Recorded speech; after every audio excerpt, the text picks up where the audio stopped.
Hi everybody, and today, well, we're here in Gatlinburg. Yes, Gatlinburg. And today we're gonna have lunch at the Park Grill. The Park Grill is actually a sister restaurant to the Peddler that we did a review on a while back, and so we want to go over and check out the Park Grill. You ready? Ready. Let's do this. Let's do it.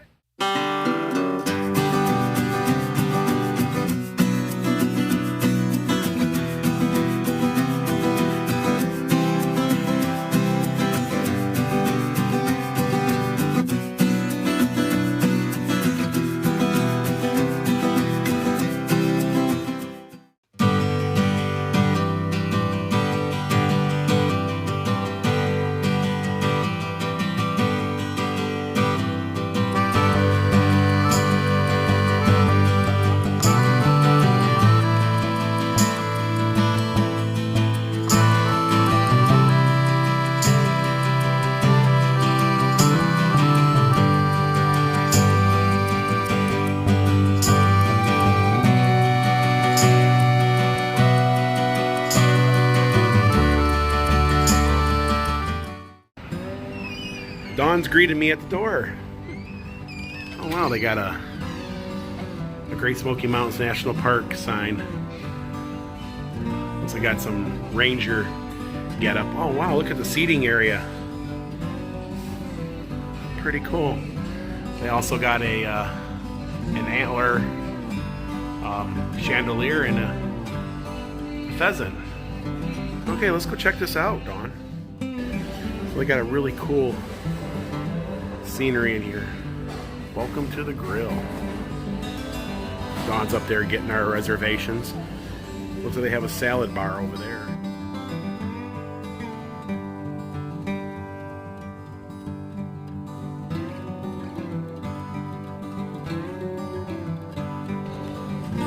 Got an old comfy cabin look in here.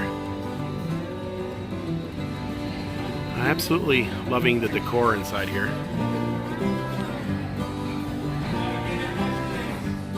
Well, here's the salad bar. Definitely reminds me of the Peddler. So pretty much has the same salad bar as the Peddler. We got an old moonshine still up there. It's really cool.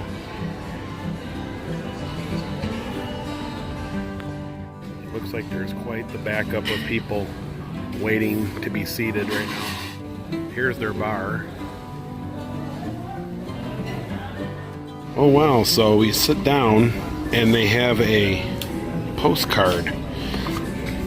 And on the back of the postcard is actually some of their items on the menu. That is really unique. You see that, Dawn? That's cool. Well, here's their menu. Appetizers. Not too badly priced. They have fried mac and cheese bites. That sounds interesting. They have the soup and salad bar, which not a bad deal at all.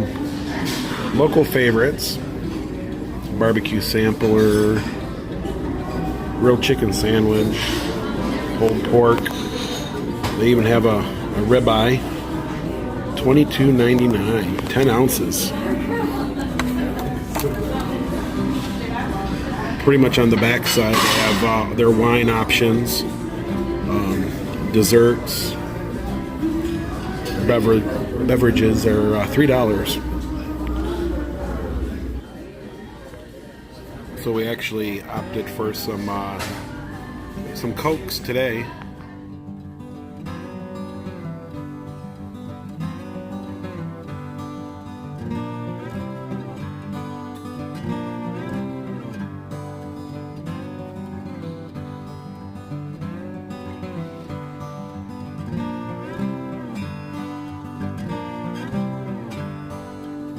I love all the theming in here. I got the Little River Railroad Lumber Company here, and it just feels like you're in a cabin. Very, very nice interior. You definitely feel you're in the mountains. There's a little coon there, but yeah, it's actually a very good theming and restaurants.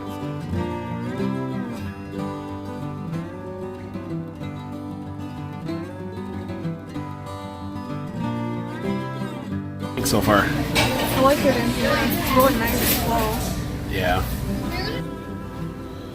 Ooh, so my barbecue pork sampler is here. Looks good. There's a piece of chicken breast. Then we have our pulled pork, the ribs. Good. And I had a side of coleslaw. And Dawn, you had the ribeye, right? Yes. You had the ribeye and French fries. You ready? Dig in.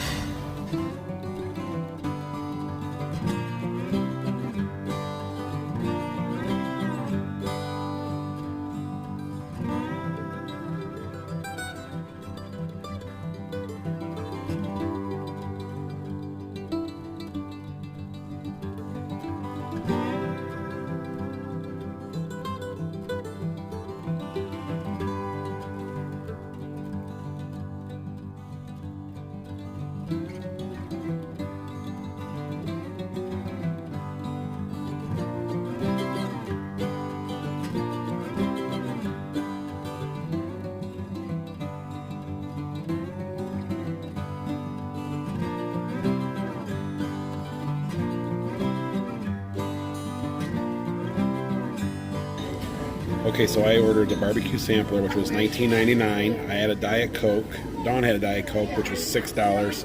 The ribeye lunch was $22.99. Our subtotal was $48. I do have a 10% discount because we are a Great Smoky Mountains Friends member, and our total was $49.02. Well, everybody, it's review time. This is going to be a very interesting review because I got a lot of different feelings from this restaurant. Okay, so first, when you walk in, the place is, would you say the atmosphere is really, really out of this world, isn't it? Yes. Yeah, it's a really good atmosphere. It's got a really cool national park theme, and you feel like you're, in the mountains, and you're in a cabin, right? Yeah. So that was really, really cool. So what did you think about the atmosphere inside? It was just flowing. It felt like you're in an oversized cabin. Yeah. So then they sat us down, which took a little bit of time. I think they were going through probably like a shift change of some sort or something. And when we sat down, the wait staff was really, really good, right? Very polite. You could tell that he had a lot of experience, right? Right. So and they hit the ball out of the park with that. The one thing I did notice though is like most restaurants in this area, they take their wait staff and they spread them out. So he had like maybe 6 or 7 tables, right? So he was an extremely good server, but they had him a little, I guess you call it stretched thin. Yeah. Stretched thin. So and then it took a little bit of time for our food to get out, right? And when the food came out, here's our review, right? This is where things get interesting. First of all, the proportion sizes for what we paid, this is just a feeling. Maybe we're not we're not used to these type of restaurants, but I just thought that the proportions can be a little bit bigger. And I know you said that. She was like, the chicken breast was like the size of Looks like somebody already ate half of the other side. It wasn't though, but it was like a tip of a chicken breast. It really was a small piece. It was a little weird looking. The ribs were literally like 2 bones, and maybe 3. The little bone on the end, so it was 3 bone. And there was a sampler, and the barbecue pork was a little on the small side, and that was like $20 for that. And I did get some coleslaw, but I will say it was all very good tasting. But for $20, you know what I mean? I don't know. I just thought I'd get a little bit more for the buck, right? Then you tell them about your what did you order? Ribeye? Yeah. Just tell them about your ribeye. I was disappointed because it was cold. It was like staying on the plate, and he forgot to bring it out to us. Yes. Because he was short-staffed, Yeah. So the fries were cold too. Yeah. So Dawn had a horrible experience. Yes.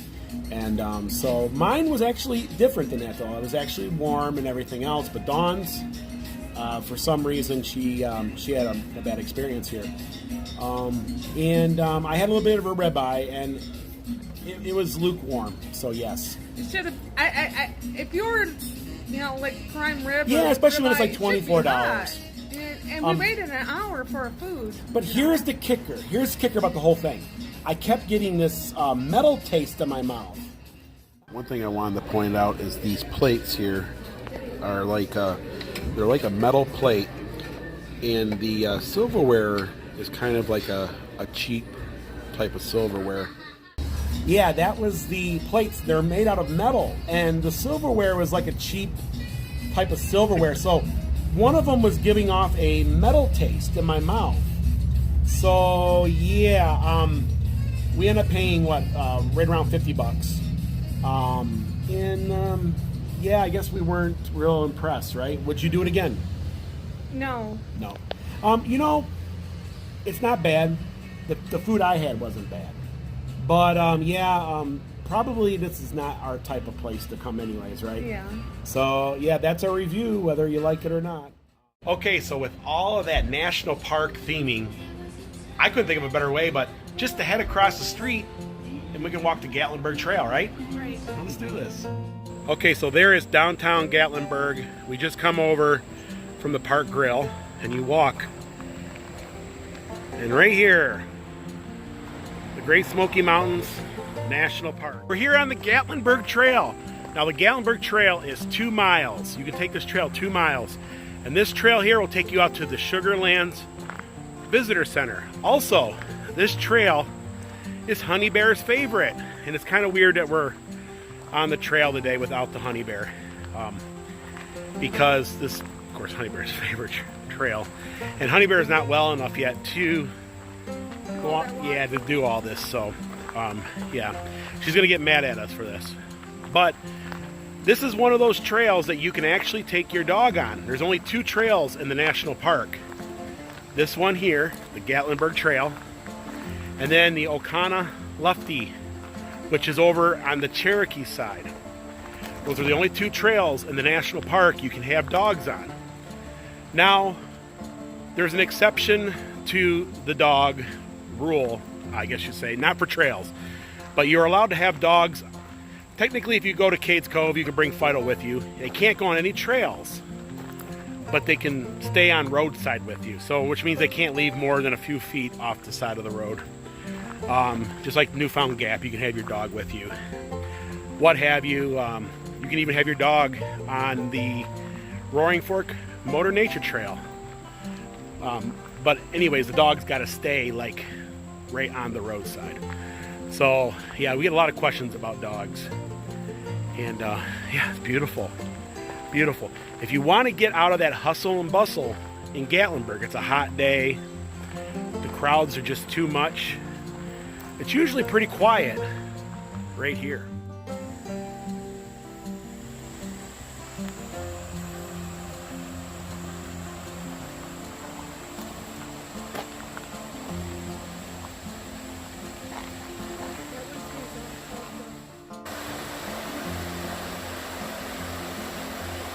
Well, the Gatlinburg Trail runs aside the beautiful Pigeon River here. Just listen to that rushing water. You'll feel that cold breeze coming off that cold mountain water.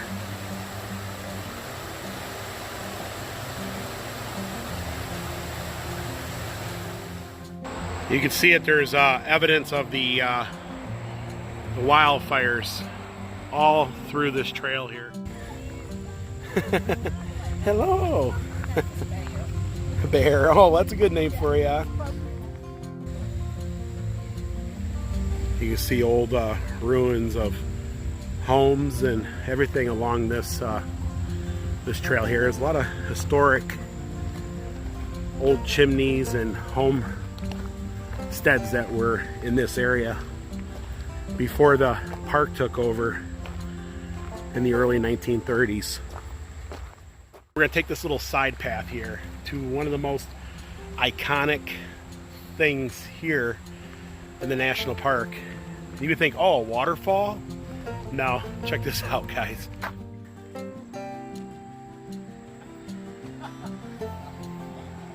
Yes. So people come from all over the world. They come here to the Great Smoky Mountains National Park. And the most photographed thing here is probably the sign to the entrance, right? Right. Yeah, there's always like a line of people. But yeah, you can actually hear trout jumping out of the creek over here. Also, I can actually hear the aerial tram going up to Gatlinburg. I can actually hear it winding in the background. Of course, the sound of cars on the parkway there. Oh, they got a little bench over here. You can sit down and take a little break. Looks like the river is just back here. Oh wow, look at this cliff.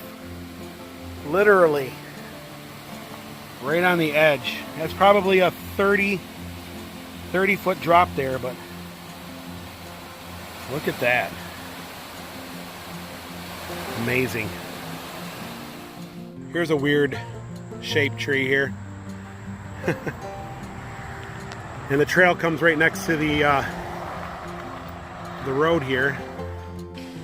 More fire ruins here. There's this neat little bridge crossing here.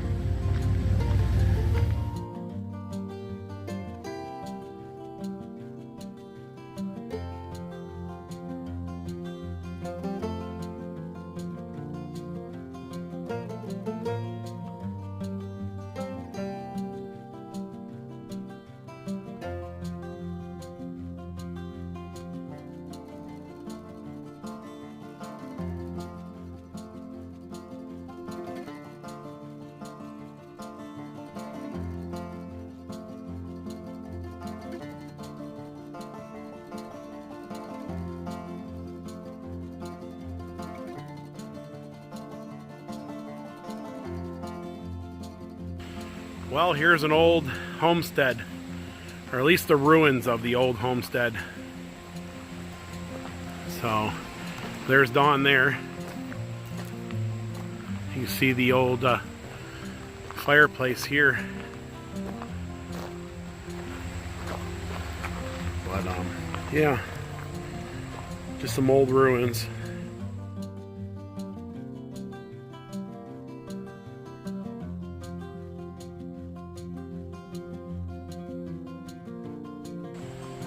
Here's another chimney here.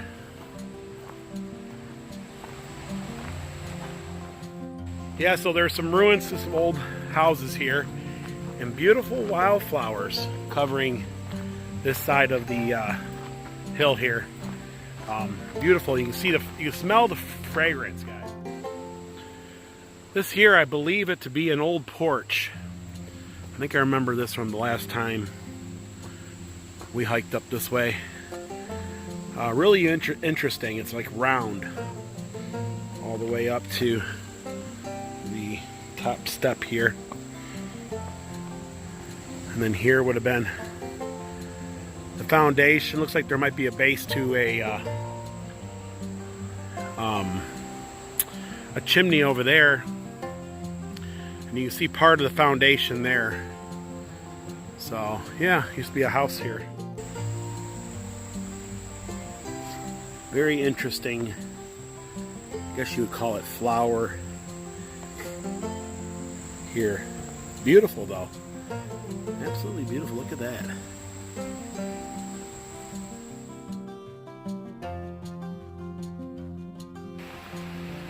Well, we're crossing under the Gatlinburg bypass here.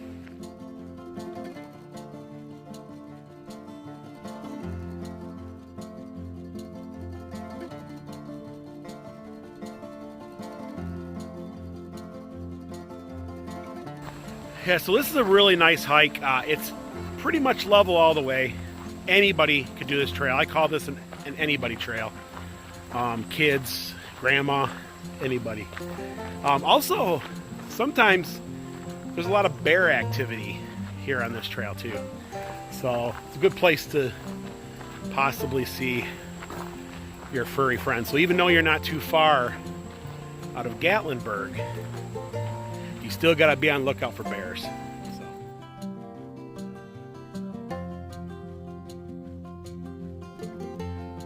We're coming back into Gatlinburg. It's just ahead here.